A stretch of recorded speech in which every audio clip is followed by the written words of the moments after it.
Greetings and salutations, viewer. It is I, Eric J. Chucci, joined as always by my partner in crime, the boy. Hey.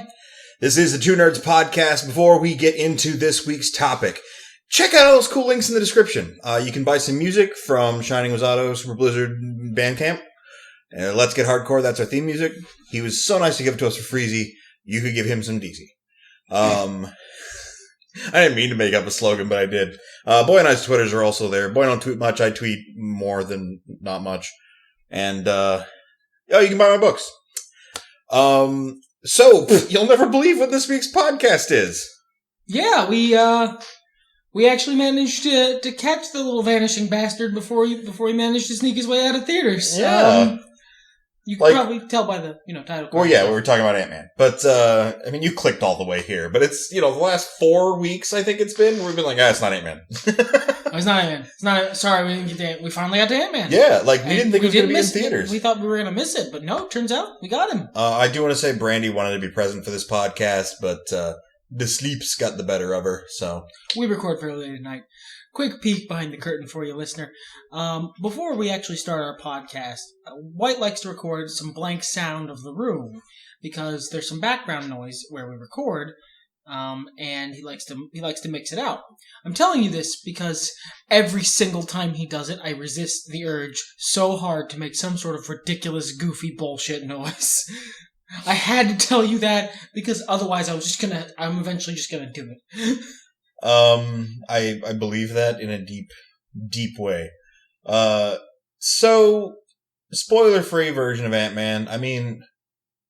Not that this is pretty predictable. Look, M. Night Shyamalan did not direct this movie. Sure. But, there are some things which could be surprising. Yeah, maybe.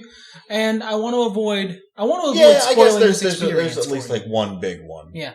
And I want to avoid spoiling the experience for you more than anything. Sure. Right up front, this movie is very fucking funny. That's the review I got before going into the film. It was very funny. So that's about what I was expecting. I was expecting about what I was expecting from Guardians of the Galaxy. Before people started seeing it and going, oh my god, it's fucking amazing. So, and I was pleased. They met expectations. Not my original expectations. I thought it was going to be kind of stupid, but I had avoided basically everything for this movie. I had no spoilers, just people going, Ant-Man was pretty funny. I avoided, reviews. It wasn't intentional. I just didn't end up seeing it. I didn't even see, more than a picture of the suit beforehand. I saw some of the promos they do they're doing for Civil War or Ant-Man where he's standing on Avengers, parts of them, guns and stuff. Those are posters. That's basically all I had seen of the movie before the movie started. And it lived up to my internal expectations. I knew it was supposed to be funny, just in that generalized internet way you find things out. Before anything really was given out for the movie. I back when Edgar Wright was directing, I was like, oh, so it'll be funny then. Yeah. And they kept a lot of his script. Mm-hmm. I wasn't disappointed at all. It was very, very funny. I think that might be the first just broad comedy I've watched in a while. Yeah. Because it is a superhero movie. It is also that. But it is very much I would say it's even more of a comedy than Guardians of the Galaxy. Guardians of the Galaxy is a superhero movie with funny moments. This is a comedy movie where there's a superhero thing. I don't know. I'd say Guardians of the Galaxy is just like an adventure movie. Yeah, that's true. I don't even know if superhero is quite right. No, you might be right there, because it is very much like Indiana Jones in space. Yeah. But that's none of what I'm saying should be construed in a negative way. I liked it quite a bit. It's very much a genre of movie. Yeah.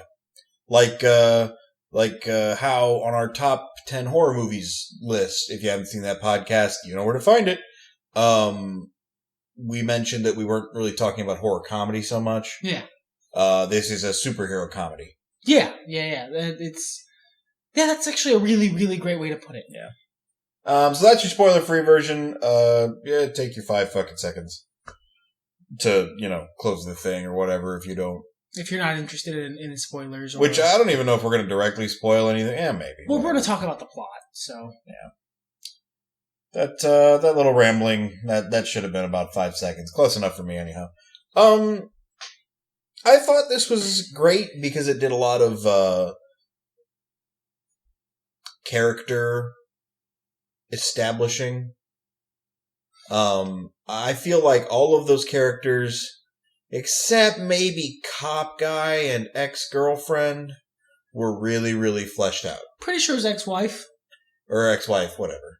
But hey, I don't know. It's 2015, man. You can have a baby daddy. Yeah, it's true, but I don't think that's. Maybe they didn't really mention it. Now that I think about it, I can't really remember if they established what their previous relationship was. Ex. They used to be together. Yeah.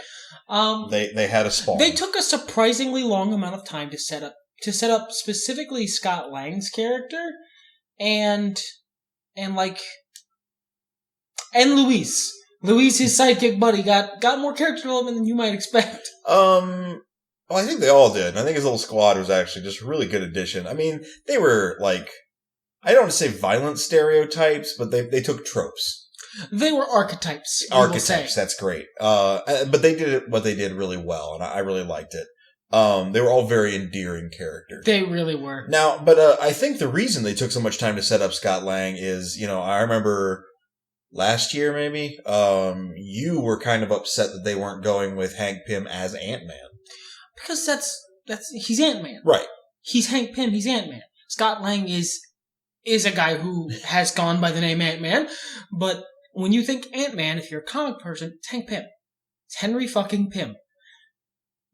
And the fucking thing that makes the Ant-Man suit possible is named Pym Particles, for crap's sake. But I understand why they didn't go with Hank Pym. One, Sure. It helps them build up the backlog of the Marvel universe, and it helps tie in the TV shows. That's pretty cool. Yeah, that was pretty cool. But it also sets up the world and does a lot of lore stuff. And Scott is a more relatable character. They have enough super scientists in their lineup at the moment. They've got Tony and Bruce in the lineup of the Avengers. So I think ultimately it was probably a good move. I wasn't happy about it at the time, but I think I was wrong. I think it was probably a good move because he gives an extra perspective. Right. I had no leaning one way or the other. I mean, I was kind of disappointed it wasn't Hank because I knew that character. But at the same time, I was willing to see where they were going with it because at this point, I trust Marvel Studios. Yeah, oh god. At this point, they've earned my trust. I really like that they're not afraid to just kind of stretch what a superhero movie can and can't be at this point. Well, because the movie, the genre is very much like it's grown up. It's not a fledgling genre anymore. Sure. It's very much established in pop culture and in our cultural lexicon. So you can afford to do things like horror comedy, then superhero comedy. Sure. This is about that same timeline. Once the genre becomes set up enough that you can start poking fun at its tropes and pointing out its ridiculous spots in friendly, fun-loving, and ways that come from places of affection, like most comedies should be. Mm-hmm. It ends up it's about how long the genre has to be around before that will work. I can agree with that. I also want to say that I really, really, really like the way they set up Ant-Man as a pre-existing character, and also all of the nods to the comics. There were a bunch. Direct nods. Not many people know this, because I don't talk to a lot of people, but one of my favorite things about the first, I can't think of his name. Joxer's brother. Sam Raimi. But the first Joxer's brother. I'm sure he's very proud to be known as Joxer's brother. I like to think that Ted just kind of like elbows him and goes, "Hey, this podcast I found on the internet with 10 views called you my brother." Click, click, click. They called me Joxer's brother, to be fair. Hey, I'm counting.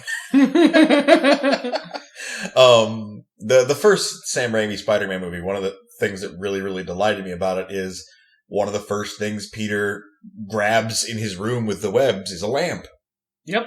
Straight from the fucking comics. And they do that in Ant-Man. They're showing some footage of the Shrinky Dink working, and one of the things that gets shrunk-a-dunk is a chair. Yep. Like the first thing they showed it gets shrunk. There's, at some point, the villain, whose real name I can't remember, it's Yellow Jacket. It's Darren Cross. Darren Cross, thank you. Who is, as I understand it, actually a Scott Lang villain. I believe so, yeah. But not Yellow Jacket. I'm not as up on Ant-Man as I am. Like, they kind of had to, from what I understand, they kind of had to like move some stuff some shit around. But they tried their best to preserve the spirit of those things. And I find that really important. But there is one point where Darren Cross talks about the Ant-Man that was supposedly around back in the day and mentions Tales to Astonish. Oh! That was great. Like, we were in a later showing, obviously. You're seeing when this podcast is coming out versus when the movie comes out. Yeah. So the theater wasn't exactly full. I get the sense that none of the other people there were comic book fans because when it happened, me and White cracked our shit up and the rest of the theater did not. Those were 12 people who were like, those young men are being unruly. And then there's a couple others, like when Scott is being taught, he has a little training montage with Hank, and he's teaching him about ants. He shrinks down and goes into their little ant colony. Like the 4 or 5 shots there are straight out of the first Batman. Batman. They're very reminiscent. And it is a really good nod. Like the feel is very strong. And that's like, okay, so if you're not a comic book fan, let me just super fast educate you here.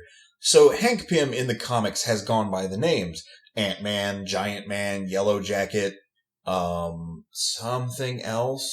Yeah, he changes his name often because the Pimp article does a lot of stuff, and he likes to have different names for what he's doing with it this week. And a lot of the reason they didn't go with Hank Pym, again, if you haven't read the comics, is at one point in the comics history, Hank Pym kind of developed multiple personalities, and one of them smacked his wife around.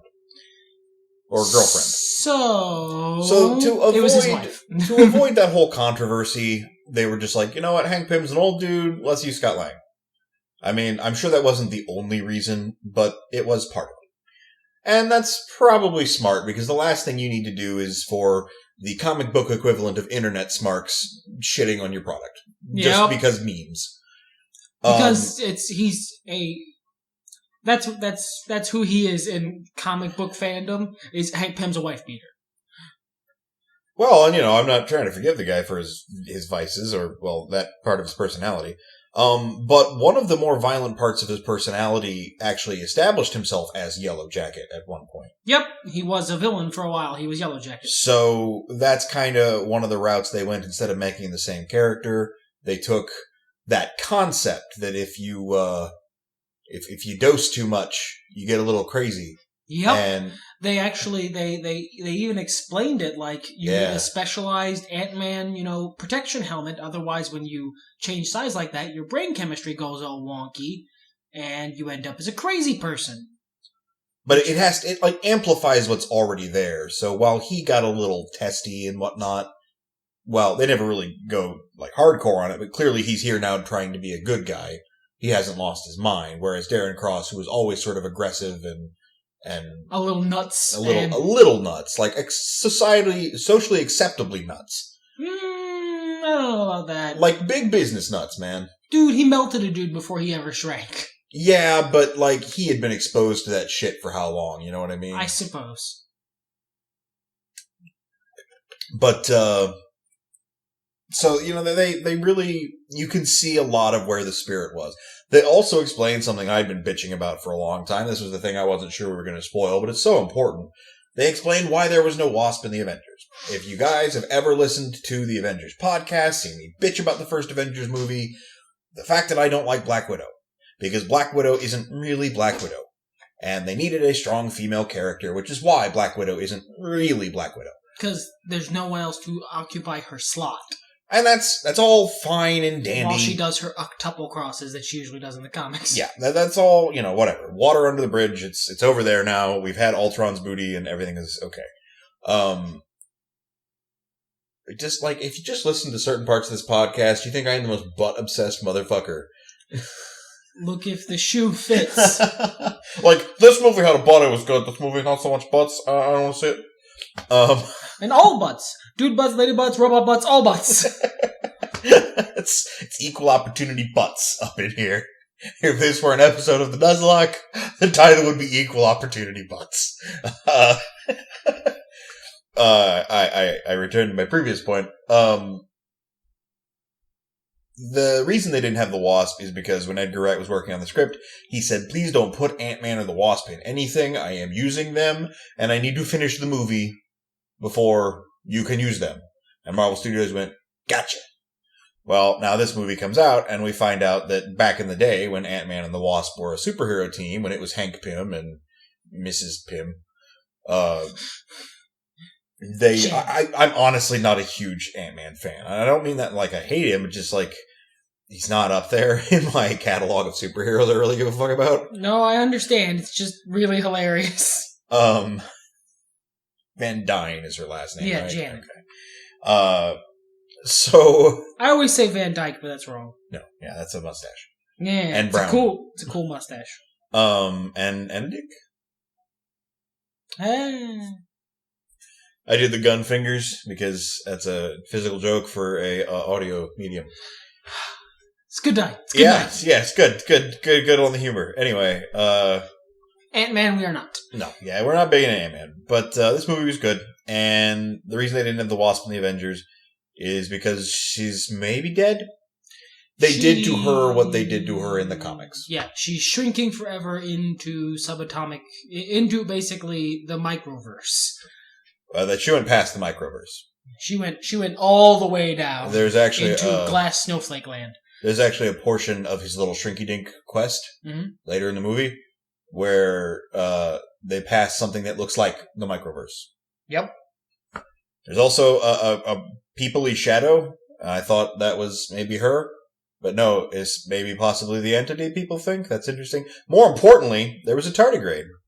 He likes tardigrades a I lot. fucking love tardigrades. You should look him up. TARDIGRADE or water bears, if you prefer. They're amazing little creatures. But yeah, I liked Hope as a character. Hope was done well. I didn't like her haircut. That you weren't supposed to. But I liked her as a character. Very cool. I don't know. I just really appreciated it. Yeah, it was honestly, that was a well done part of the movie. I feel like the chemistry between her and Scott Lang's character was very genuine and they set it up. They didn't rush it, which is important. Yeah.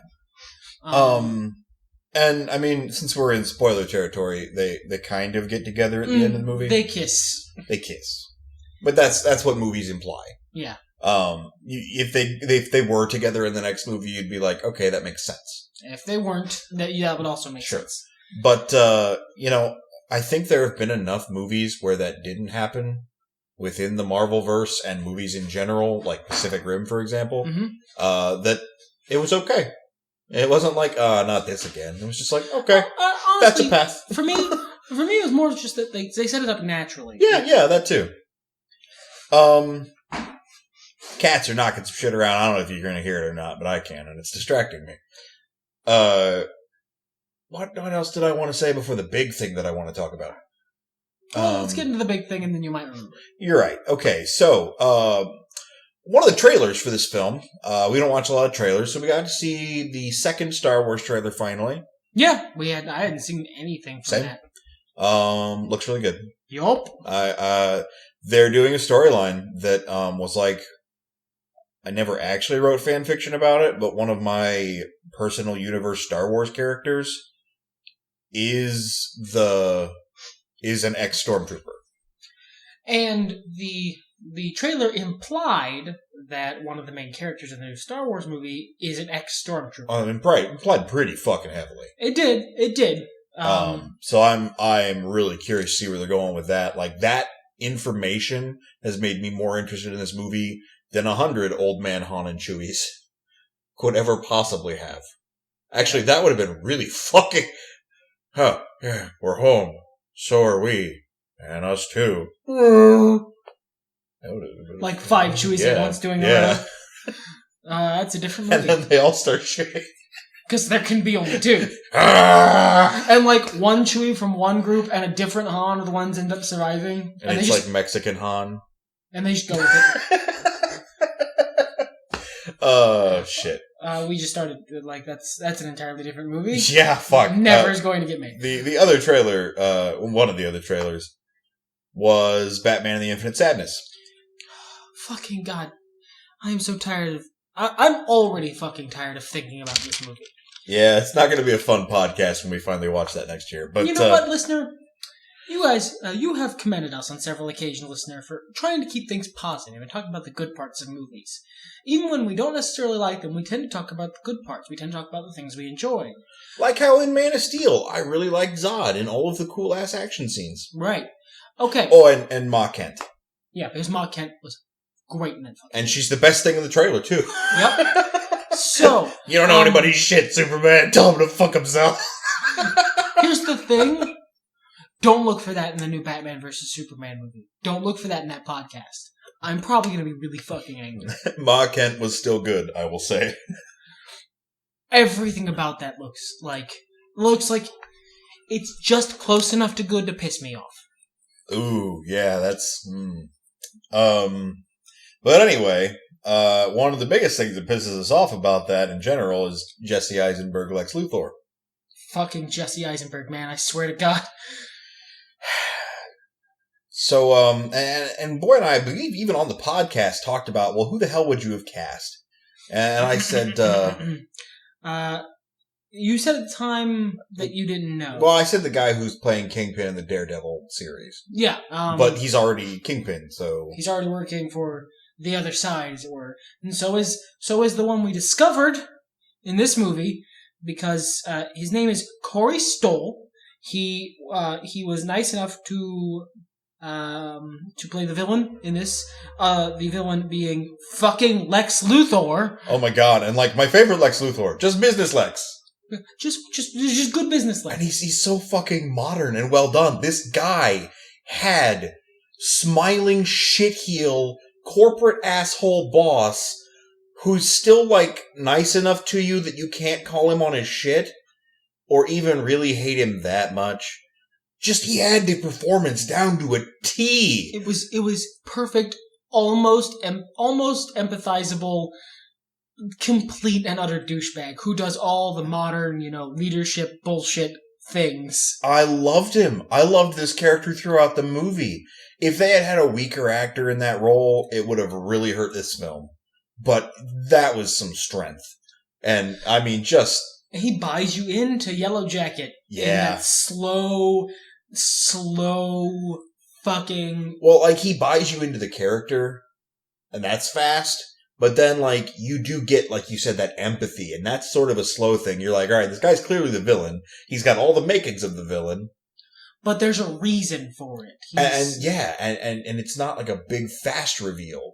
Like, you get little dribs and drabs. They all add up to the same picture, and you can probably tell that from the first drip.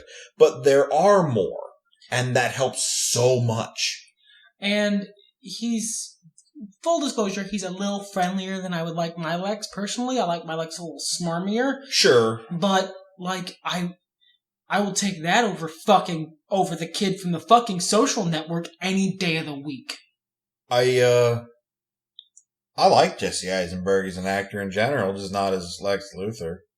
Yeah, and this guy had the physical presence. Oh, yeah. He's a big dude. He's a tall dude. Yeah. He looks like he works out. He looks like he eats occasionally. He doesn't look like a leukemia patient in a fright wig. Oh, man. I would have loved to see him as Lex. I would have loved But we that. wouldn't have gotten him as Darren Cross.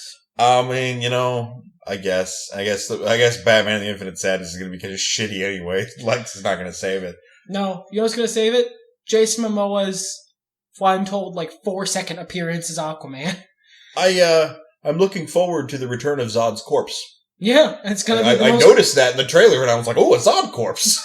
Fan speculation with no backup at all is that ends up Doomsday. That's kind of interesting. I figured it was just something Lex, got to give to Batman to analyze to figure out how to kill Superman. Why would Lex give someone something? He wants them to fight. Right, but he would take Zod's corpse and then analyze that then give Batman some of the data. Right, yeah. I mean, that's basically what I meant. I said it shitty. But that's basically what I figure what's going on there. That seems a little fucking Lex Luthor. I swear that is the worst. I am gonna be so mad about that Lex because I don't even care if he's good. I don't even care if he's an amazing, really well thought out, incredibly charismatic performance. That's not Lex Luthor. That's basically it. Yeah. I mean, and it's not even like a different interpretation of Lex Luthor. That's a different fucking guy. That's the dude from Iron Man 3. That's Justin Hammer, not Lex Luthor. I don't even know if it's Justin Hammer. No, it's not. What was that guy's name? Adrian something? Yeah, Aldrich Killian. Aldrich Killian, yeah. Yeah, he could play Aldrich Killian. Sure. Yeah, he could have pulled off Aldrich Killian just fine. He could play fucking Arcade. Yeah, that'd be fine. Yeah, these are all Marvel guys we're talking about. Well, there's a bunch of, dude, alright, Jesse Eisenberg would be perfect for Edward Nygma. Yeah, I was about to say that myself, actually. He would have been a perfect Riddler. Yeah. He's scrawny, he's weedy, he looks physically unimposing. And even his performance as Lex, from what we've seen from the trailer, is that very mocking, self-assured, smarmy. Dark Knight, you've yet to account for all my traps. That. Although, because of the Arkham games, I can now picture no one but Alton Brown as the Riddler. He would do a good job too. He fucking would, dude. But yeah, Jesse Eisenberg would have been fine for the Riddler. There's a couple different Superman villains he would have been great for. Satanus. Yep. Satanus. Yeah, the other one. Someday, listener, we'll talk about Satanus. I promise you, someday. If this one wasn't already called Ant-Man, I might just say let's crack it open and do it now because we got time. But I kind of want to anyway. No, I want to put a little more production behind that one. This is one of the secrets up my sleeve. We're not sending out as many channel updates. It used to be daily videos. Now it's you'll get daily videos for a while until I'm out of them, and then you'll get them again when I have them. But no, there is some bigger stuff I want to do, and I want to spend that time doing. Just we haven't gotten around to it yet. So just put that in your pocket. Everybody who listened to the Ant-Man podcast all the way through is like, "Ooh, I have a tidbit." As for the movie itself, I liked the I liked the fight scenes. There weren't that many, to be honest. I like Falcon was there. Yeah. Oh, dude. He was good too. That was, for those of you who are friends with me on Facebook, those of you one listener, you are many and yet one. You are legion, really. I do every movie that I watch as a little thing on Facebook. That line that Falcon says right after their fight scene was almost what I picked. Oh, same here, actually. It's a good line, so I'm not going to spoil it. Go enjoy it. No, yeah, the movie's funny. I've tried to avoid, this hasn't been the Guardians of the Galaxy podcast where we just spout, lines back and forth at each other. But, the comedy's great. I understand a lot of it was very ad-libbed, and I love seeing that because it comes off so much more natural. It comes off very genuine. Yeah. And the comedy itself comes off very colloquial. You get the sense that this is just what mildly funny people in a room do when they're talking to one another. They crack jokes. Which is, that's like the premise of the podcast, basically. So and it feels very nice to see that sort of interaction just casually in a room. And there was a lot of cool effects and stuff. It wasn't like the best special effects bonanza. And look, let's be honest here. If you want to get nitpicky, it was by the numbers, and it wasn't the greatest movie ever. I didn't necessarily enjoy, there was nothing wrong with the character of Stepdad the Cop. Perfectly fine character. Stepdad the Cop doesn't like Deadbeat Dad the original, because 1 is the original, 2, daughter likes him better, 3 is Deadbeat Criminal. All things Stepdad the Cop would not like. 4, not intimidated by eyebrows. Very intimidating eyebrows. Work on these. Should be intimidated. Buy eyebrow grease every day.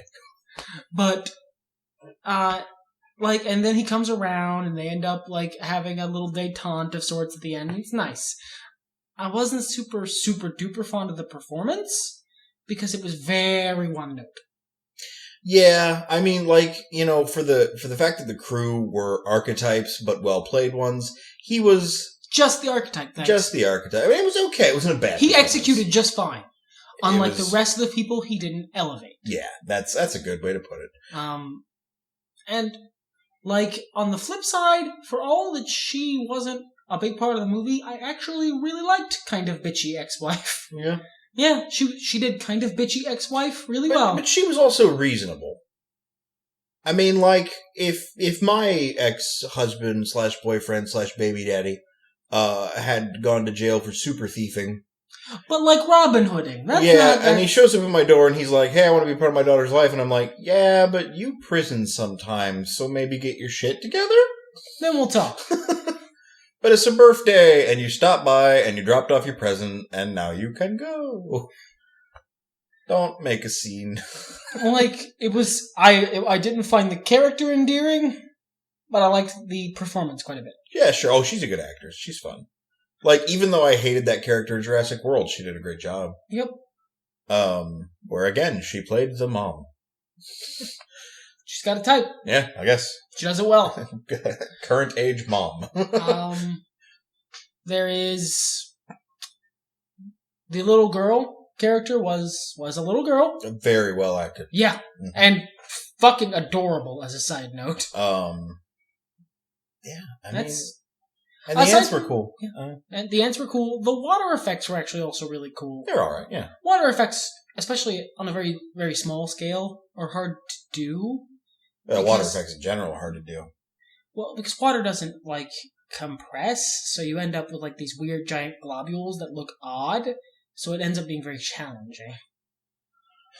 And I think a lot of what they did with, the microscopic movement was well done, was smart. Yeah.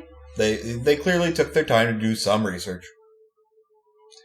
Not a whole bunch, but there's stuff that they probably researched and then said, fuck it. They put out some effort. Yeah. So I find it funny, that, the week after we're like, you know what, sometimes podcasts, they're gonna be a little shorter. We do one of the little shorter ones. Hey, I will state that Ant-Man being this week was an utter surprise. That is very true. This is not planned, but we are about wrapped up as to what we have to say in regards to Ant-Man. Well, and this is nice because, and I failed to mention it last week, but I will say it here just before we close out. How many times have you and I sat down and been like, oh, what about this podcast idea? What about that podcast idea? And I say, man, I can't get an hour out of that. Yeah, we nix it because there's no way we can fill an hour on it. And sometimes they're premises that don't go together, so we can't do two. Right. Otherwise it turns into that weird grab bag sort of feel where you're like, yeah, I'm kind of curious about that one, but not about that one, and I have no idea which they're going to do first. Or just not listen. And listener, legion as you are, you generate few enough hits that we can't be driving you away with unclear podcasts. Yeah. So, it's better for the podcast in general. Now we can express more ideas to you guys and have a lot more fun talking about more shit, essentially. But I hope you enjoyed. I hope your work time drive or wherever you listen to this is made that much better by the dulcet tones of our sensual voices. I wouldn't go that far. I wouldn't either, ordinarily, but my brain was just on a roll. I just wanted to go with it. That's fair. I mean, it's a little much, but it's fair. Hey, everything's better when nerds talk about it. Yeah, the segue right there. You didn't fucking touch it.